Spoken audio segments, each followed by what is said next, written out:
వీక్షకులందరికీ నమస్కారం. నవంబర్ మాసమందు మీ రాశి వారికి ఏ విధమైనటువంటి గ్రహస్థితి ఉన్నది? ముఖ్యంగా నవంబర్ మాసము చాలా కీలకమైనటువంటి మాసం. ఈ మాసమందు అనేక గ్రహాల తాలూకు స్థితిగతులు, ఉదాహరణకి అతిచారంలో ఉండేటువంటి గురువు తిరిగి వక్రగతిని ప్రారంభం చేయడం, చాలా కాలంగా వక్రగతిలో ఉన్నటువంటి శనేశ్వరుడు తన యొక్క వక్రగతిని పూర్తి చేసి మరలా రుజుమార్గంలో సంచరించడం, కుజుని యొక్క స్థితిగతులు, రవి యొక్క మార్పు, ఇలా అన్ని గ్రహాలు కూడా తమ యొక్క స్థానాలని కొంత ప్రభావితం చేస్తూ ఉన్నాయి. ఉదాహరణకి ఈ మాసంలో ఉండేటువంటి గ్రహస్థితిని గమనిస్తే 10వ తారీఖు దగ్గర నుండి బుధుని యొక్క వక్రగతి ప్రారంభమవుతుంది. అయితే ఈ మాసంలో బుధుడు వక్రించి ఉన్న రుజు మార్గంలో ఉన్న తులారాశిలోనే బుధుని యొక్క సంచారం ఉన్నది. అలాగే రాహుకేతువులు కుంభ సింహరాశులు ఎందే ఉన్నారు, గురువు కర్కాటక రాశి ఎందే ఉన్నారు, శనేశ్వరుడు మీనరాశి ఎందే ఉన్నారు. కాకపోతే శనేశ్వరుడు ఈ మాసంలో 28వ తారీఖు వరకు వక్రగతిలో ఉండి మాసం చివరిలో మాత్రం వక్రత్యాగం చేస్తారు, అంటే వక్రగతిని వదిలిపెట్టేస్తారు. ఇవి ఫిక్స్డ్ గా ఉండేటువంటి గ్రహాలు. వీటితో పాటుగా శుక్రకుజులు కూడా వృశ్చిక రాశి ఎందే ఉన్నారు. అంటే మీరు గమనించండి, గురుడు, రాహువు, కేతువు, శనేశ్వరుడు, కుజుడు, బుధుడు, అలాగే ఈ మాసమందు శుక్రుడు కూడా ఆల్మోస్ట్ స్థిరంగానే ఉన్నారు. మిగతా గ్రహాలు అంటే పర్టికులర్ గా రవి గ్రహం యొక్క స్థితిగతులను గనక మనం పరిశీలన చేస్తే 16వ తారీఖు వరకు తులారాశి యందు, 16వ తారీఖు తర్వాత వృశ్చిక రాశి యందు రవి యొక్క సంచారం అనేటువంటిది ఉంటుంది. కాబట్టి ఈ మార్పు ప్రభావితం చెందిస్తూ ఉంటుంది. గురుని యొక్క అతిచారము, శని యొక్క వక్రగతి ముగింపు, ఇవన్నీ కూడా తీవ్రమైనటువంటి ప్రభావాన్ని చూపించబోతూ ఉన్నాయి ఈ నవంబర్ మాసంలో. కాబట్టి ఇటువంటి గ్రహ సంచారాన్ని అనుసరించి మీ రాశి వారికి ఏ విధమైనటువంటి ఫలితాలు కలగబోతూ ఉన్నాయి అనేటువంటి విషయాన్ని చాలా క్లుప్తంగా ఈ వీడియోలో మనం తెలుసుకునేటువంటి ప్రయత్నం చేద్దాం. మేషరాశి వారికి ఉన్నటువంటి గ్రహగతులు నవంబర్ నెలలో ఉండేటువంటి ఫలితం మనం చెప్పడానికి వాటి యొక్క స్థితిగతులను పరిశీలన చేస్తే, శనేశ్వరుని యొక్క స్థితి ఏలినాటి శని, ఆయన ప్రతికూలమే. అర్ధాష్టమ గురుడు ప్రతికూలమే. అష్టమ రవి, అష్టమ కుజుడు, సప్తమ రవి, సప్తమ బుధుడు, సప్తమ శుక్రుడు ప్రతికూలమైనటువంటి గ్రహాలే. కాబట్టి ఈ మాసం మొత్తము కూడా కేవలం రాహువు చంద్రుడి యొక్క ఫలితాల మీద మాత్రమే మేషరాశి వారు ముందుకు వెళ్ళాలి.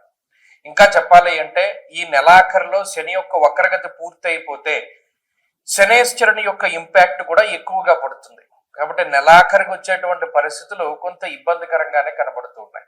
కాబట్టి ఓవరాల్ గా మేషరాశి వారు పరిశీలన చేయండి. 7 నుండి 8 గ్రహాలు కొంత వ్యతిరేకమైనటువంటి మిశ్రమమైనటువంటి స్థానాల్లోనే ఉన్నాయి. రాహు ఒక్కరు మాత్రమే లాభస్థానమందు యోగిస్తూ ఉన్నటువంటి గ్రహంగా ఈ రాశికి చెప్పుకోవచ్చును. కాబట్టి ఇది కొంత సెన్సిటివ్ గా ఉండేటువంటి మాసము. ఈ మాసంలో తీసుకునేటువంటి నిర్ణయాల పట్ల చాలా జాగ్రత్తగా ఉండాలి. ముఖ్యంగా సప్తమ స్థానమందు రవి, బుధుడు, శుక్రుడు, అష్టమ స్థానమందు కుజుడు, అష్టమ స్థానమందు శుక్రుడు, అర్ధాష్టమ గురుడు, వ్యయస్థాన స్థితి శనేశ్వరుడు. అంటే ఈ గ్రహస్థితి అంతా దేని మీద ఇంపాక్ట్ చూపెడుతోంది? కుటుంబ పరిస్థితులు. సామంత జన విద్వేష దారా పీడా సుతామయం అన్నది శాస్త్రం. కుటుంబ పరమైనటువంటి విషయాలు ఈ మాసంలో ఎక్కువ ప్రభావితాన్ని చూపించి మానసికంగా ఎక్కువ ఇబ్బంది పెట్టేటువంటి పరిస్థితులు ఉంటాయి. ఆర్థిక పరమైనటువంటి సమస్యలు రావడానికి ఈ గ్రహస్థితి కారణమవుతుంది. అంత కంఫర్టబుల్ లైఫ్ లీడ్ చేయడానికి ఇది అవకాశాన్ని ఇవ్వదు ఈ గ్రహస్థితి. ఎందుకంటే ఒక రాహువు యొక్క బలం మీదే ఆధారపడి ఉన్నప్పుడు ఆర్థిక పరమైనటువంటి విషయాలు, గోవాజ్ గజ సంఘానం క్షీరాన్నాది సుభోజనం, ఏకాదశ స్థానముందు రాహు కొంత పరపతిని కొంత హోదాని ఇస్తాడు. అయితే ఆ పరపతిని హోదాని కాపాడుకోవడానికి కావలసినటువంటి క్యాడర్ గాని, తెలివితేటలు గాని, స్థితి గాని రాహు ఇవ్వడు. అంటే వాటన్నిటి కోసం మీరే కష్టపడాలి. ఉదాహరణకి మీరు ఏదైనా ఒక పెద్ద ఆఫీసర్ కింద ఉన్నారనుకోండి, ఆ ఆఫీసర్ కింద ఉన్నదే అందరికీ కనబడుతుంది, కానీ దాన్ని మెయింటైన్ చేయడానికి ఎంత ఖర్చు పెట్టాలి, దానికి ఎంత మనం ఇన్వెస్ట్ చేయాలి అనేటువంటి విషయాలు ఎవరికి కనబడవు. అటువంటివి ఎక్కువ బాధిస్తూ ఉంటాయి. పైకి హోదా ఉంటుంది కానీ వెనక బాధలు చాలా ఎక్కువగా ఉంటాయి. మేషరాశి వారిది ఎలా ఇదే రకమైనటువంటి పరిస్థితి. పైకి కనిపించేటువంటిది వేరు, వెనక ఉండేటువంటి బాధలు వేరు. అది చెప్పినా కూడా ఎవరికీ అర్థం కాదు, అది చెప్పుకోవడానికి కూడా అంత ఇదిగా ఉండదు. ఈ మాసం అంతా ఇదే రకమైన పరిస్థితి ఉంటుంది. విపరీతమైనటువంటి ఆర్థిక ఇబ్బందులు, అలాగే మార్పులు, స్థానం మార్పులు, లేదా మీరు పనిచేసేటువంటి ఉద్యోగంలో మార్పులు, పని వేళల్లో మార్పులు, కంపెనీల్లో మార్పులు, ఏదో ఒక మార్పు ఇబ్బంది పెడుతుంది. అలాగే కుటుంబం యొక్క సపోర్ట్ ఉండదు, మానసికమైనటువంటి ఆనందం ఉండదు.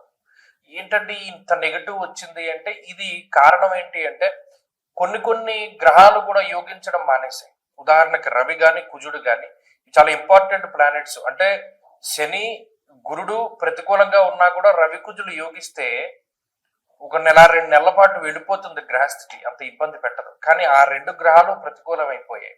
సప్తమ అష్టమ స్థానాల్లో ఉన్నారు రవి కుజుడు, ఇద్దరు అష్టమంలోనే ఉన్నారు నెల 16వ తారీఖు దాటిపోతే. కాబట్టి మేషరాశి వారు ఒకటే గుర్తుపెట్టుకోండి, ఎంత చెడు చెప్తున్నాము అని అనుకోకండి. ఇది ఒక మార్గనిర్దేశకంగా భావించండి. ఈ మాసాన్ని చాలా సెన్సిటివ్ గానే స్వీకరించండి. ఈ మాసంలో చేసేటువంటి ప్రతి పనిని చాలా జాగ్రత్తగా చెయ్యండి. ఎవరి సలహాలు ఎవరి సూచనలు పాటించనక్కర్లా, మీకు మీరుగా మనసులో అనుకోండి. మీ గురువుల యొక్క దగ్గర ఆ విషయాన్ని విన్నవించండి, వారి యొక్క సలహా తీసుకోండి, తల్లిదండ్రుల యొక్క సలహా తీసుకోండి. వారు మీకు చక్కగా ఉన్నట్టు చెప్పగలుగుతారు. అలాగే మరి ఈ మాసంలో శనేశ్వరుడి యొక్క వక్రత్యాగము కూడా ఇబ్బంది పెడుతుంది కాబట్టి ఎక్కువ భగవదారాధన చేయండి. ఇది కార్తీక మాసం కాబట్టి ప్రతిరోజు అసలు ఈ గ్రహస్థితి నుండి పూర్తి స్థాయిలో బయటపడడానికి ప్రతిరోజు శివాలయానికి వెళ్ళి దీపం పెట్టండి. అది సాయంత్రం అయితే సాయంత్రం, పొద్దున్నైతే పొద్దున్న. ప్రతిరోజు శివుణ్ణి గనక చూడగలిగితే ఈ గ్రహస్థితి నుండి తేలిగ్గా మీరు బయటపడడానికి అవకాశం. ఈ ఆశ్వీజ కార్తీకాల్లో ముహూర్తాలు ఉంటాయి. ప్రత్యేకించి నవంబర్ నెలలో ఉండేటువంటి పెళ్లి ముహూర్తాలు అంటే నిజంగా కార్తీక మాసంలో ఉండేటువంటి పెళ్లి ముహూర్తాలు అత్యంత బలమైనటువంటి పెళ్లి ముహూర్తాలు, దాంట్లో ఏమాత్రం సందేహం లేదు. అయితే చాలా మంది నన్ను అంటే ఈ మధ్యకాలంలో నేను ఎక్కువ విన్నా, ఎందుకంటే ఇప్పుడు ఈ ఆగస్టు నెలలో పెళ్లి కుదుర్చుకుని అక్టోబర్ నవంబర్లో పెళ్లి చేసుకుందామండి, మా వాళ్ళేమో విదేశాల్లో ఉన్నారు, అక్కడ నుండి టికెట్లు బుక్ చేసుకోవాలి. మాకు ఎవరో చెప్పారండి కార్తీక మాసంలో పెళ్లి చేయకూడదుట, కార్తీక మాసంలో పెళ్లి చేస్తే చాలా ఇబ్బందిట, లేదు పెళ్లికి ఏం దోషం లేదన్నారండి, కానీ శుభ కార్యక్రమం ఆ రోజు చేయకూడదు, అంటే గర్భాధానం ఇంకా చెప్పాలంటే ఫస్ట్ నైట్ లాంటివి చేయకూడదుటండి. అలా చేస్తే చాలా అరిస్ట్ అంటది. కార్తీక మాసం అంటే శుభ కార్యక్రమాలు అంటే మన పుణ్యమాసం కదా, మనం గుడ్డు తినం లేకపోతేనేమో నాన్ వెజ్ తినం మానేస్తాం. అలాంటిది మరి ఈ ఫస్ట్ నైట్లు అవన్నీ ఎలా చేస్తారండి, గర్భాధానాదులు ఎలా చేస్తారండి, అందుకనే కార్తీక మాసంలో పెళ్లి చేయకూడదని చెప్పారండి అన్న మాటలు నాకు ఈ మధ్యకాలంలో చాలా వినపడ్డాయి. విస్మయానికి గురయ్యాను నేను. ఏమిటిది ఇంత వ్యతిరేకమైన ప్రచారం కనబడుతోంది. ఇంకొక ప్రచారం కూడా కనపడింది, అది ఇంకో వీడియో చేద్దాం అనుకున్నాను కానీ దానికి అంత అవసరం లేదు. ఏమంటే పెద్దవాళ్ళు పైన ఉండాలి, చిన్నవాళ్ళు కింద ఉండాలి తండ్రి ఇంట్లోనూ. మా ఊర్లో అందరూ చెప్పుకుంటున్నారు పెద్దవాళ్ళు పైనే ఉండాలి, చిన్నవాళ్ళు కింద ఉండాలంటే, అలా లేకపోతే అరిష్టం జరుగుతుందిట అని. ఇదేంటమ్మా ఇలాంటి వింత పోకళ్ళు ఎక్కడి నుండి వస్తున్నాయి? మీకు ఒక చిన్న సూక్ష్మం చెప్తాను వినండి. ఇప్పుడు పెద్దవాళ్ళ భుజాల మీదకి ఎక్కి పిల్లలు ఆడుకుంటారు, అవునా కదా అని అడిగాను. అవునండి, పెద్దవాళ్ళ భుజాల మీద ఎక్కి చిన్న పిల్లలు ఆడుకుంటారు. అంటే అప్పుడు పెద్దవాళ్ళు ఎక్కడున్నారు? కింద ఉన్నారు. పిల్లలు ఎక్కడున్నారు? పైన ఉన్నారు. అంటే పెద్దవాళ్ళు కింద ఉండాలి, చిన్నవాళ్ళు పైన ఉండాలి. అంటే గ్రౌండ్ ఫ్లోర్లో తండ్రి గారు, పై ఫ్లోర్లో అన్నగారు, పై ఫ్లోర్లో తమ్ముడు, ఆ పై ఫ్లోర్లో అందరికన్నా చిన్న తమ్ముడు, అలా ఉండొచ్చు. ఇంకొక రకంగా అసలు ఈ శాస్త్రం ఎందుకు పెట్టారండి అంటే పెద్దవాళ్ళు వయసులో పెద్దవాళ్ళు కాబట్టి మెట్లు ఎక్కి అన్ని ఫ్లోర్లు పైకి ఎక్కలేరు కాబట్టి వారు కిందే ఉంటారు. వచ్చిన వాళ్ళ గురించి వాళ్ళు ఆరా తీస్తూ ఉంటారు. పెద్దవాళ్ళు కాబట్టి అన్ని విషయాలు తెలుస్తాయని వాళ్ళని కింద పెట్టారు. చిన్నవాళ్ళు పైకెక్కగలరు, శరీరం సహకరిస్తుంది కాబట్టి పైన ఉండాలి అన్నది కూడా వాస్తులో మర్మం. దీన్ని మార్చేసి పెద్దవాళ్ళు పైన ఉండాలి, చిన్నవాళ్ళు కింద ఉండాలని మొదలుపెట్టారు. ఇది నేను ఆశ్చర్యపోయినటువంటి విషయం. ఇంకొకటి, ఈ కార్తీక మాసంలో పెళ్లి చేయకూడదటండి, పెళ్లి చేసినా కూడా ఈ శుభకార్యం చేయకూడదటండి అని మొదలుపెట్టారు. ఎవడు ప్రచారం చేస్తున్నాడు ఇవన్నీను? తప్పు కదా. ఇప్పుడు ఒక విషయం చెప్తాను, గుర్తుపెట్టుకోండి. కార్తీక మాసము అన్నది నా కార్తీక సమో మాస, అసలు దాంతో సమానమైనటువంటి మాసం లేదు. దేనికి? దానం చేయడానికి. కన్యాదానంలో ఒక సంకల్పం చెప్తారు, దశా పూర్వేషాం దశా పరేషాం మద్వంశానాం మాతృవంశానాం పితృ నరకాత్ ఉత్తీర్య శాశ్వత స్వర్గలోక ప్రాప్త్యర్థం కన్యాదానం అహంకరిష్యే అని చెప్పి ఆ కన్యాదాత సంకల్పం చెప్తాడు. అంటే ఏంటి? ఇటు దశాపూర్వేశాం దశాపరేషాం అంటే 10 తరాల ముందు 10 తరాల తర్వాత ఉన్నటువంటి వాళ్ళు ధరించిపోవడానికి ఈ కన్యాదానం చేస్తున్నాను నేను. సాలంకృత సహిరణ్యోదక కన్యాదానం అహంకరిష్యే.